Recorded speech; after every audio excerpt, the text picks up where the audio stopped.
Will power, ഇച്ഛാശക്തി, അതാണ് എല്ലാം എന്ന് നമ്മൾ പറയാറുണ്ട്. നമ്മൾ എത്ര കഷ്ടപ്പെട്ടാലും എത്ര ബുദ്ധിമുട്ടിയാലും നമ്മൾ ഡിസിഷൻസ് എടുക്കണം, നല്ല തീരുമാനങ്ങൾ എടുക്കണം. ഞാനൊരു കുഞ്ഞ് അനുഭവം പറയാം എൻ്റെ. ഞാൻ പ്രീ ഡിഗ്രി കാലഘട്ടത്തിൽ, അന്ന് പ്ലസ് ടു അല്ല പ്രീ ഡിഗ്രി കാലഘട്ടത്തിൽ ഞാൻ കണ്ണാടി വെച്ചിരുന്നു. കുറച്ച് ദിവസമേ വെച്ചിട്ടുണ്ടായിരുന്നു. അപ്പോൾ കണ്ണാടി വെച്ചപ്പോൾ എൻ്റെ കണ്ണാടി പൊട്ടിപ്പോയി. അപ്പോൾ പവർ ഗ്ലാസ് ആണ്, അത് വാങ്ങണമെങ്കിൽ വീണ്ടും നല്ല കാശ് കൊടുക്കണം.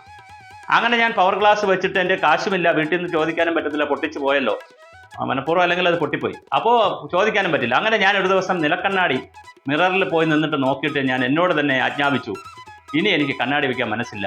അപ്പോൾ ഡോക്ടർ എന്നോട് പറഞ്ഞു, ആയുഷ്കാലം ജീവിതകാലം മൊത്തം കണ്ണാടി വെക്കേണ്ടി വരും, എന്തായാലും കുറേ വർഷം 10-30 വർഷമെങ്കിലും കണ്ണാടി വെക്കണം, അത് കഴിഞ്ഞ് നമുക്ക് മാറ്റുന്നതിനെ കുറിച്ച് ആലോചിക്കാമെന്നൊക്കെയാണ് അന്ന് ഡോക്ടർ പറഞ്ഞത്. പക്ഷേ എന്തുകൊണ്ടോ ഒരു നിശ്ചയദാർഢ്യം പോലെ ഞാൻ കണ്ണാടി വലിച്ചെറിഞ്ഞു, പൊട്ടിയതും ബാക്കിയും കൂടെ വലിച്ചെറിഞ്ഞ് കളഞ്ഞു. ഞാൻ എൻ്റെ മനസ്സിനോട് തുടർച്ചയായി ഞാൻ തീരുമാനം പോലെ അറിയിച്ചു, ഞാനിത് കണ്ണാടി വയ്ക്കില്ല. ഭാഗ്യവശാലോ നിർഭാഗ്യവശാലോ 10-40 വർഷമായിട്ട് ഞാൻ കണ്ണാടി ഇല്ലാതെ തന്നെയാണ് ജീവിക്കുന്നത്. പ്രീ ഡിഗ്രിക്ക് തന്നെ പഠിക്കുന്ന കാലഘട്ടത്തിൽ എനിക്ക് വാച്ച് കെട്ടണമെന്ന് വലിയ ആഗ്രഹമായിരുന്നു. പക്ഷെ നിർഭാഗ്യവശാൽ ഞാൻ ആഗ്രഹിച്ച വാച്ച് എനിക്ക് കിട്ടിയില്ല. അന്നത്തെ ഏറ്റവും ക്വാളിറ്റി ഒരു വാച്ചായിരുന്നു ആഗ്രഹിച്ചത്, അത് കിട്ടിയില്ല. കിട്ടാതിരുന്ന കാരണങ്ങൾ ഞാനിവിടെ സൂചിപ്പിക്കുന്നില്ല. അന്ന് ഞാനൊരു തീരുമാനമെടുത്തു, ഞാൻ വാച്ചില്ലാതെയായിരിക്കും ഇനി ജീവിക്കുന്നത്. പരീക്ഷകൾ എഴുതുന്നതിന് എത്രയോ പരീക്ഷകൾ എഴുതി എത്രയോ ഡിഗ്രികൾ എടുക്കാൻ കഴിഞ്ഞു. അപ്പോഴൊന്നും ഒരു വാച്ചും കെട്ടേണ്ടി വന്നിട്ടില്ല. കൃത്യമായി എത്രയോ ക്ലാസ്സുകളും പ്രഭാഷണങ്ങളും ചർച്ചകളും നടത്താൻ പോയിട്ടുണ്ട്. എത്ര മണിക്ക് നിർത്തണം, എത്ര മണിക്ക് ആരംഭിക്കണമെന്ന് മനസ്സിനോട് സെറ്റ് ചെയ്ത് പറഞ്ഞാൽ ഏകദേശം അതുപോലെ തന്നെ നമുക്ക് ചെയ്യാൻ പറ്റിയിട്ടുണ്ട്. പരീക്ഷയൊക്കെ എഴുതി കൃത്യസമയത്ത് തന്നെ തീർക്കാനും പറ്റിയിട്ടുണ്ട്.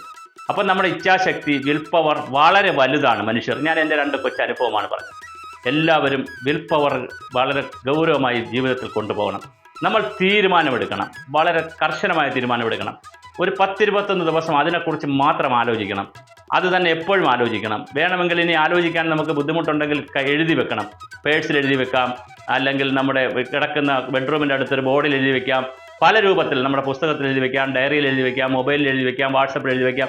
പലവട്ടം കാണണം. അങ്ങനെ 21 ദിവസം തുടർച്ചയായി ഇതൊക്കെ ഒന്ന് കാണുക ചെയ്താൽ മനസ്സിനെ നമുക്ക് ഉറപ്പിക്കാൻ പറ്റും. നമുക്ക് നല്ല വിൽ പവറോടുകൂടി തന്നെ കാര്യങ്ങൾ ചെയ്യാൻ പറ്റും. ഞാനിത് ചെയ്യും, എനിക്കിത് വേണ്ട, എനിക്ക് വേണം, ഇങ്ങനെ പല രൂപത്തിലുള്ള തീരുമാനമുണ്ടല്ലോ. എന്തായാലും നല്ല തീരുമാനങ്ങൾ എടുക്കുക. നല്ല തീരുമാനത്തിൻ്റെ കൂടപ്പിറപ്പാണ് വിൽ പവർ.